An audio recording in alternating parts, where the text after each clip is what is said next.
Okay, നമ്മളിനി അടുത്തതായിട്ട് cover ചെയ്യുന്നത് ഫേസസ് ഓഫ് ലോജിസ്റ്റിക്സ് എന്ന് പറഞ്ഞൊരു ടോപ്പിക്കാണ്. അപ്പോൾ ഈ ഫേസസ് കൊണ്ട് മീൻ ചെയ്യുന്നത് എന്താ? ദാറ്റ് ഈസ് ഘട്ടങ്ങൾ അല്ലേ. നമ്മളുടെ ലോജിസ്റ്റിക്സ് പ്രവർത്തനങ്ങൾ ഓരോ ഘട്ടങ്ങളായിട്ട് തിരിച്ചിട്ടുണ്ട്.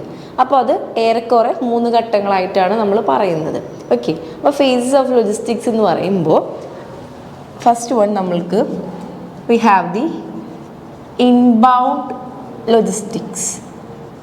ഓക്കെ, അപ്പോൾ ഇൻബൗണ്ട് ലോജിസ്റ്റിക്സ് എന്ന് പറയുമ്പോൾ നമ്മൾക്കിപ്പോൾ അറിയാം, ഇപ്പോൾ ഫോർ എക്സാമ്പിൾ ഇതാണൊരു മാനുഫാക്ചറിങ് യൂണിറ്റ് എന്ന് വെച്ചു. അപ്പോൾ അല്ലെങ്കിൽ ഇതാണൊരു വെയർഹൗസ് അല്ലെങ്കിൽ ഇതാണൊരു storage area. The whole logistics പ്രോസസ്സിൽ the inflow of the goods and സർവീസിനെല്ലാം നമ്മൾ ഈ ഒരു ഇൻബൗണ്ട് ലോജിസ്റ്റിക്സ് ആയിട്ട് കാറ്റഗറി ചെയ്യും. ഇപ്പോൾ ഈ ഒരു വെയർ ഹൗസ് അല്ലെങ്കിൽ ഈ ഒരു യൂണിറ്റിലോട്ടോ എന്ത് തന്നെ ആയിട്ടുള്ള റോ മെറ്റീരിയൽസ് ആയിക്കോട്ടെ, അതോ ഫിനിഷ്ഡ് പ്രോഡക്റ്റോ അല്ലെങ്കിൽ സെമി ഫിനിഷ്ഡ് പ്രോഡക്റ്റോ അല്ലെങ്കിൽ എന്ത് തന്നെ ആയിക്കോട്ടെ, അല്ലെങ്കിൽ ഇപ്പോൾ ഫോർ എക്സാമ്പിൾ ഇനിയിപ്പോൾ ഒരു വെയർ ഹൗസിലോട്ട് വരുന്ന ആ ഒരു ഗുഡ്സ് സ്റ്റോക്ക് ചെയ്യാൻ അല്ലെങ്കിൽ സ്റ്റോർ ചെയ്യാനായിട്ട് വരുന്ന ഗുഡ്സിൻ്റെ ആ ഒരു ഇൻഫ്ലോ, എല്ലാം അകത്തോട്ട് വരുന്ന ആ ഒരു ഗുഡ്സിൻ്റെയൊക്കെ ഫ്ലോവിനെ നമ്മൾ എന്താ പറയുക, ഇൻബൗണ്ട് എന്ന് പറയും. ഓക്കെ, അതേപോലെ അത് അവിടെ നിന്ന് പുറത്തോട്ട് പോകുന്ന ആ ഒരു പ്രൊസീജിയറിനെ നമ്മൾ ഔട്ട് ബൗണ്ട് ലോജിസ്റ്റിക്സ് എന്ന് പറയും.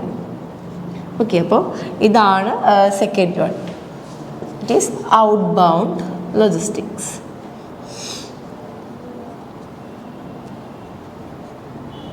അപ്പോൾ ഇതാണ് അതിൻ്റെ ബേസിക് തമ്മിൽ എന്താ പറയുക, അതാണ് മെയിൻ ബേസ് അല്ലെങ്കിൽ മെയിൻ കോർ എന്ന് പറയാനുള്ളത് ഫേസസ് ഓഫ് ലോജിസ്റ്റിക്സിൽ. ഓക്കെ, ഈ ഘട്ടങ്ങളിൽ ഫസ്റ്റ് വൺ വരുന്നത് നമ്മളുടെ ഇൻബൗണ്ടും സെക്കൻഡ് വൺ ഔട്ട് ബൗണ്ടാണ്.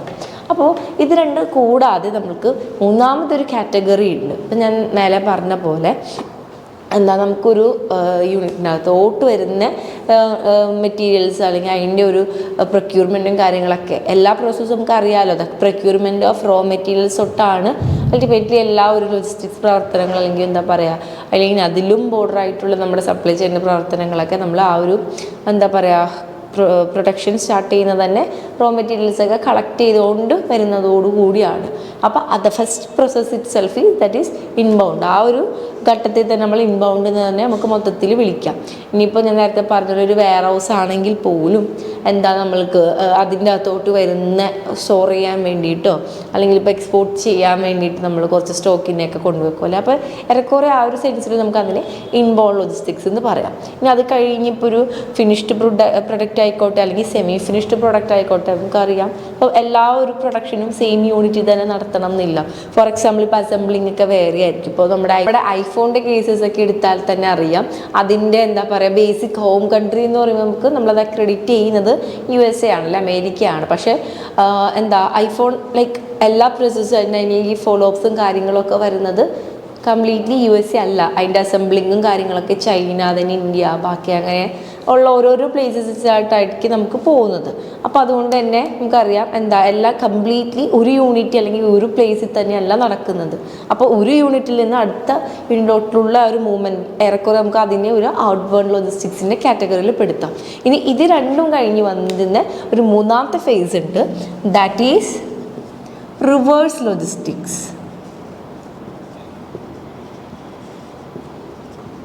ഓക്കെ, അപ്പോൾ ഏറെക്കുറെ നമുക്ക് എന്താ പറയുക, ഒരു സാധനങ്ങൾ നമ്മൾ ബുക്ക് ചെയ്യുമ്പോൾ അല്ലേ, ഓൺലൈനിൽ നിന്നൊക്കെ നമ്മൾ എപ്പോഴും നമുക്ക് പറ്റുന്ന കാര്യങ്ങളൊക്കെ തന്നെയാണ്. ബുക്ക് ചെയ്തൊക്കെ കഴിയുമ്പോൾ അതിനെന്തെങ്കിലും ഒരു ഡാമേജോ ഡിഫക്റ്റൊക്കെ ഉണ്ടാവും അല്ലേ. അപ്പോൾ നമുക്ക് ആ ഒരു നമ്മുടെ കയ്യിലെത്തുന്ന ആ ഒരു നിമിഷം എന്ന് പറയുന്നത് ഈ രണ്ട് മേലെ പറഞ്ഞ ഇൻബൗണ്ട് ഔട്ട് ബൗണ്ട് എന്ന് പറഞ്ഞ ഈ രണ്ട് ഫേസസ് കഴിഞ്ഞ് അല്ലെങ്കിൽ അത് ഓവർകം ചെയ്തിട്ടാണ് നമുക്ക് അൾട്ടിമേറ്റ്ലി നമ്മുടെ ഒരു പ്രൊഡക്റ്റ് കയ്യിൽ കിട്ടുന്നതല്ല.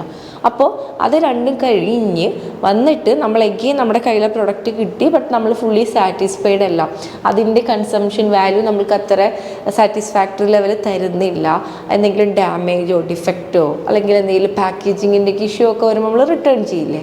അപ്പോൾ അതെന്താ നമ്മൾ ചെയ്യുന്നത്, ഈ പറയുന്ന റിട്ടേൺ ചെയ്യുമ്പോൾ ആ ഒരു പരിധി അല്ലെങ്കിൽ ആ ഒരു റെലം വരുന്നതാണ് actually reverse logistics. That is ഇത് രണ്ടും കഴിഞ്ഞ് തിരിച്ച് പോകുന്ന ആ ഒരു reverse flow of goods and സർവീസസിനെയാണ് നമ്മൾ റിവേഴ്സ് ലോജിസ്റ്റിക്സ് എന്ന് പറയുന്നത്.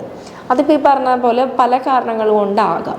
ഓക്കെ, അപ്പോൾ നമ്മൾ എന്താണ് ഈ 1 and 2 that is inbound and out bound കഴിഞ്ഞിട്ട് നമ്മളെ കയ്യിൽ കിട്ടുന്ന ഒരു പ്രൊഡക്റ്റോ സർവീസിനെ തിരിച്ചയക്കുന്ന ദ ഹോൾ പ്രോസസ്സിനെയാണ് നമ്മൾ റിവേഴ്സ് ലോജിസ്റ്റിക്സ് എന്ന് പറയുന്നത്. റിവേഴ്സിൽ തന്നെ ഉണ്ടല്ലോ പേര്, എന്താ തിരിച്ചതിനെ അയക്കുക അല്ലേ നമ്മൾ ചെയ്യുന്നത്. അപ്പം ഇതിൻ്റെ പരിധിയിൽ വരുന്നത് ലൈക്ക് ഇതിൻ്റെയും ബിറ്റ്വീൻ നിൽക്കുന്ന കുറച്ച് പ്രൊസീജിയേഴ്സ് എന്താണെന്ന് നോക്കാം. അപ്പോൾ അതിൽ ഫസ്റ്റ് വൺ പറയുന്നത് that is sourcing and procurement. നമുക്കറിയാം അല്ലേ, ഞാൻ നേരത്തെ പറഞ്ഞ പോലെ ഏതൊരു സപ്ലൈ ചെയിൻ ആക്ടിവിറ്റിയുടെ അല്ലെങ്കിൽ ലോജിസ്റ്റിക്കൽ ആക്ടിവിറ്റിയുടെ പ്രോസസ് അല്ലെങ്കിൽ സ്റ്റാർട്ടിങ് എന്ന് പറയുന്നത് എന്താ, സോഴ്സ് ചെയ്യുകയാണ്. അല്ലെങ്കിൽ നമ്മൾ എന്തൊക്കെ മെറ്റീരിയൽസ് ആണ് എടുക്കേണ്ടത് അല്ലെങ്കിൽ എന്താണ് പ്രൊക്യൂർ ചെയ്യേണ്ടതെന്നുള്ളതൊക്കെ ഒരു പ്ലാൻ അല്ലെങ്കിൽ ഐഡിയ ക്രിയേറ്റ് ചെയ്തിട്ട് അത് കളക്ട് ചെയ്യുന്നതോടുകൂടിയാണ് the very first step begins, right. അപ്പോൾ അതാണ് അതിൻ്റെ ഒരു ഫസ്റ്റ് പോയിന്റ് എന്ന് പറയുന്നത്. Then comes the order or purchasing. നമ്മളപ്പോൾ ആ ഒരു അതിൻ്റെ തന്നെ ഒരു ഫോളോ അപ്പ് ആയിട്ട് തന്നെ അല്ലേ നമ്മളത് ഒരു പ്ലാൻ ചെയ്തു, ലൈക്ക് അതിൻ്റെ ഒരു സോഴ്സിങ് ആൻഡ് എന്താ പറയുക പ്രൊക്യൂർമെൻ്റ് ഒക്കെ കഴിഞ്ഞിട്ട് പിന്നെ നമ്മളത് അഫ്കോഴ്സ് ഫൈനലി ഡിസൈൻ ചെയ്ത് അല്ലെങ്കിൽ എന്താ പറയുക ഒരു ഏകദേശം സെറ്റ് ചെയ്ത് കഴിഞ്ഞിട്ട് നമ്മളതിനെ പർച്ചേസ് ചെയ്യും. പിന്നെ വരുന്നത് അതിൻ്റെ ട്രാൻസ്പോർട്ടേഷനാണ്. അത് ഏത് മോഡ് ഓഫ് ട്രാൻസ്പോർട്ടേഷൻ യൂസ് ചെയ്തിട്ട് ഈ പറയുന്ന ആ ഒരു യൂണിറ്റിലോട്ട് എപ്പോൾ എത്തണം, എത്ര ക്വാണ്ടിറ്റിയിൽ എത്തണം എന്നൊക്കെയുള്ളതാണ് ഏറെക്കുറെ ഈ ഒരു ഇൻബൗണ്ടിൽ വരുന്നത്. ഔട്ട് ബൗണ്ട് എന്ന് പറയുമ്പോൾ പിന്നീട് നമ്മുടെ അൾട്ടിമേറ്റ് എയിം എന്തായിരിക്കും, ഈ കഴിഞ്ഞ ലൈക്ക് നമ്മുടെ കയ്യിൽ റെഡി ആയിട്ട് നിൽക്കുന്ന എന്താണോ ആ സ്റ്റഫ് ലൈക്ക് ആ ഒരു ഗുഡ് അതിന് നമ്മൾ എങ്ങോട്ടാണ് എത്തിക്കേണ്ടത്. അപ്പോൾ ഡെലിവറി എന്ന് പറഞ്ഞ ഒരു കാറ്റഗറി അതിൽ വരും. ഒപ്പം തന്നെ നമ്മൾക്ക് പറയാവുന്ന വേറൊരു കാര്യമാണ് അഗെയിൻ ട്രാൻസ്പോർട്ടേഷൻ. ലൈക്ക് നമ്മൾക്കിപ്പം ബൾക്കായിട്ട് നമ്മൾ റോ മെറ്റീരിയൽസ് എത്തിക്കേണ്ട സെയിം കൈൻഡ് ഓഫ് ട്രാൻസ്പോർട്ടേഷൻ അല്ലെങ്കിൽ ആ ഒരു എന്താ പറയുക കൺട്രോളോ കാര്യങ്ങളിലും ആവില്ല ഇതൊരു ഫിനിഷ്ഡ് പ്രൊഡക്റ്റോ അല്ലെങ്കിൽ ഒരു ഫൈനൽ ഗുഡായിട്ട് പുറത്തോട്ട് പോകുമ്പോൾ അല്ലേ. നമുക്കറിയാം റോ മെറ്റീരിയൽസ് എന്ന് പറയുമ്പോൾ നമുക്ക് ബൾക്കായിട്ട് വരുന്ന സാധനങ്ങളായിരിക്കും അല്ലേ. അപ്പോൾ അത് നമുക്ക് എങ്ങനെയാണെങ്കിലും അല്ലെങ്കിൽ ഒരു ഒറ്റ വണ്ടിയിലോ ഒറ്റ വണ്ടി ഇൻ ദ സെൻസ് ഒരു സിംഗിൾ ട്രാൻസ്പോർട്ടേഷനിലോ അല്ലെങ്കിൽ എങ്ങനെയെങ്കിലും നമുക്കത് ഹാൻഡിൽ ചെയ്യാൻ നോക്കാം. പക്ഷേ അതൊരു ഫിനിഷ്ഡ് പ്രൊഡക്റ്റായിട്ട് മാറുമ്പോൾ ഇവൻ്റെ ഡെസ്റ്റിനേഷൻ വൈസ് തന്നെ നമുക്ക് പല പല ട്രാൻസ്പോർട്ടേഷൻ അറേഞ്ച് ചെയ്യേണ്ടി വരും അല്ലേ. ഇപ്പോൾ നമുക്കറിയാം ഒരു യൂണിറ്റിലോട്ടാണെങ്കിൽ ഈ വണ്ടി പോകണം, അടുത്ത യൂണിറ്റിലോട്ടാണെങ്കിൽ മേ ബി ഒരേ വണ്ടികളാവണം എന്നില്ല എല്ലാം കവർ ചെയ്ത് പോകുന്നത്. നമ്മൾ ഡയറക്റ്റ് ഡിഫറെൻറ്റ് ഏരിയാസിലോട്ട് ഡിഫറെൻറ്റ് ട്രാൻസ്പോർട്ടേഷൻ അല്ലെങ്കിൽ കരിയേഴ്സിനെ ആയിരിക്കും നമ്മൾ എംപ്ലോയ് ചെയ്യുന്നത് അല്ലേ. അങ്ങോട്ടും ഇങ്ങോട്ടും ഷിഫ്റ്റ് ചെയ്യേണ്ട അല്ലെങ്കിൽ നമ്മൾ ഷട്ടിൽ അടിക്കുന്നതിന് പകരം പല പല ലൊക്കേഷനിലോട്ട് പല പല വണ്ടികളായിട്ടായിരിക്കും വിടുക. ഒപ്പം തന്നെ ഫിനിഷ്ഡ് പ്രൊഡക്റ്റായിട്ട് മാറുമ്പോൾ പിന്നെ വരുന്ന ഒരു പ്രശ്നം എന്ന് വെച്ചാൽ തുടക്കത്തിൽ ബൾക്കായിട്ട് വന്ന പ്രൊഡക്റ്റ് ആണെങ്കിൽ ഇത് ഇൻഡിവിജ്വലി ഓരോ ഗുഡ് അല്ലെങ്കിൽ ഐറ്റമായിട്ട് മാറും അല്ലേ. അപ്പോൾ അതിൻ്റെ സൈസ് ഇത്തിരി കൂടെ എന്താ പറയുക അല്ലെങ്കിൽ അതിൻ്റെ സ്പേസ് കൺസംഷൻ എന്ന് പറയുന്നതും ടോട്ടലി മാറും. അപ്പോഴും നമ്മൾക്ക് എന്താണ് ഒറ്റയടിക്ക് വന്ന പോലെ ഒരു വണ്ടിയിലോ അല്ലെങ്കിൽ അത് എന്താ അങ്ങനെ ആവില്ല. അതിൽ കൂടുതൽ നമ്മൾക്ക് ഈ പറഞ്ഞ ട്രാൻസ്പോർട്ടേഷൻ യൂസ് ചെയ്യേണ്ടി വരും. അപ്പോൾ അതൊക്കെയാണ് അതിൽ ഔട്ട് ബൗണ്ടിൻ്റെ പരിധിയിൽ വരുന്നത്. പിന്നെ റിവേഴ്സിൻ്റെ പരിധിയിൽ വരുവാണെങ്കിൽ നമുക്കറിയാം ജസ്റ്റ് ലൈക്ക് നമ്മളൊരു റിട്ടേൺ അതിൽ തന്നെ 5 hours ഉണ്ട്. ഓക്കെ, 5 hours ഓഫ് റിവേഴ്സ് ലോജിസ്റ്റിക്കിൽ നമുക്ക് ഫോർ എക്സാമ്പിൾ ഇപ്പോൾ പറയാവുന്നത് that is first one simply നമ്മൾ റിട്ടേൺ ചെയ്യാം. നമുക്കറിയാം എന്തെങ്കിലും ഒരു പ്രൊഡക്റ്റ് നമ്മൾക്കൊരു ഇഷ്യൂ വന്നുകൊണ്ടിട്ട് നമ്മൾ സിംപ്ലി അത് റിട്ടേൺ ചെയ്യും. ഡാമേജോ ഡിഫക്റ്റോ എല്ലാം അതിൻ്റെ പരിധിയിൽ വരുന്നതാണ്. പക്ഷെ അതേപോലെ ആയിരിക്കില്ല അല്ലേ നമ്മൾ ഒരു പ്രൊഡക്റ്റ് യൂസ് ചെയ്തിട്ട് നമ്മുടെ ഹെൽത്തിനോ അല്ലെങ്കിൽ നമ്മളുടെ ഈ പറയുന്ന ഫിനാൻസ് സ്റ്റെബിലിറ്റിക്കോ അല്ലെങ്കിൽ നമ്മളുടെ മാനത്തിനോ ഒക്കെ എന്തെങ്കിലും ഒരു നഷ്ടം അല്ലെങ്കിൽ കോട്ടം സംഭവിക്കുന്നത് അല്ലേ. രണ്ടിൻ്റെയും വ്യത്യാസം വേറെയാണ്. നമ്മൾ സിംപ്ലി റിട്ടേൺ ചെയ്യുന്ന പോലെ അല്ല.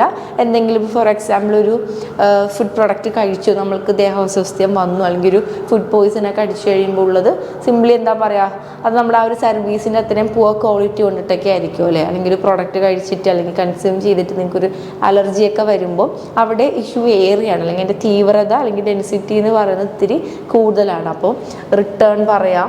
ഇപ്പം ഞാൻ രണ്ടാമത് പറഞ്ഞത് ദാറ്റ് ഈസ് ഡെൻസിറ്റി കൂടുതലുള്ള ഘടകം. അവിടെ നമ്മൾക്ക് കൂടുതലും ഒരു ഗവൺമെൻറ്റിൻ്റെയൊക്കെ അല്ലെങ്കിൽ ലീഗൽ എന്താ പറയുക അങ്ങനത്തെ കാര്യങ്ങളൊക്കെ ആയിരിക്കും കൂടുതൽ ഫോളോ അപ്പ് നോക്കുമ്പോൾ സംഭവിക്കാറുള്ളത്. റിട്ടേണിലൊക്കെ അങ്ങനത്തെ ഒരു കേസാണെന്നുണ്ടെങ്കിൽ ഇവിടെ നമ്മൾ പറയുന്നത് അതിനെ ഞാൻ നേരത്തെ പറഞ്ഞില്ലേ ഗവൺമെൻറ് ഒരു ഇൻ്റർവെൻഷൻ അല്ലെങ്കിൽ റെഗുലേഷൻസ് ലീഗലായിട്ടുള്ള ആക്ഷൻസ് ഒക്കെ ആയിരിക്കും അല്ലേ. നമ്മളൊരു പ്രൊഡക്റ്റ് കഴിച്ചിട്ടോ അല്ലെങ്കിൽ കൺസ്യൂം ചെയ്തിട്ടോ നമ്മൾക്ക് കിട്ടുമ്പോൾ ഏതൊരു ഫുഡ് പോയിസണോ അല്ലെങ്കിൽ അലർജിയൊക്കെ വരുമ്പോൾ സംഭവിക്കുന്നത് സിംപ്ലി റിട്ടേൺ മാത്രമല്ല. അവിടെ നമ്മൾക്കൊരു ഹെൽത്ത് ഹസാർഡോ അല്ലെങ്കിൽ നമുക്ക് നമ്മുടെ മെൻ്റൽ ഹെൽത്ത് ആയിക്കോട്ടെ നമ്മുടെ ഫിസിക്കൽ ഹെൽത്ത് ആയിക്കോട്ടെ അതിനെന്തെങ്കിലുമൊക്കെ കോട്ടം തട്ടുമ്പോൾ അവിടെ the case is different, the density is different compared to the return. ആ ഒരു പ്രോസസ്സിന് നമ്മൾ റീകോൾ പറയും. ഓക്കെ, അപ്പോൾ റീകോൾ എന്ന് പറയുമ്പോൾ എന്താ ഈ ഇത് പറഞ്ഞ പോലെ ഇത്തിരി കേസ് ഇത്തിരി ഡിഫറെൻ്റ് ആണ്, ഡെൻസിറ്റി കൂടുതലാണ്. അവിടെ ഗവൺമെൻറ് റെഗുലേഷൻസ് ഇൻ്റർവെൻഷൻസ് ഒക്കെ ചിലപ്പോൾ സംഭവിക്കാം. ലീഗലായിട്ടുള്ളൊരു രീതിയിലായിരിക്കും നമ്മൾ പോകുന്നത്. പിന്നെ വരുന്ന വേറൊരു എന്ന് പറയുന്നത് ദാറ്റ് ഈസ് റീപാക്കേജിങ്, ദെൻ റീസൈക്കിൾ അങ്ങനത്തെ കാര്യങ്ങളൊക്കെയാണ് ഇതിൽ റിവേഴ്സ് ലോജിസ്റ്റിക്സിൽ വരുന്നത്.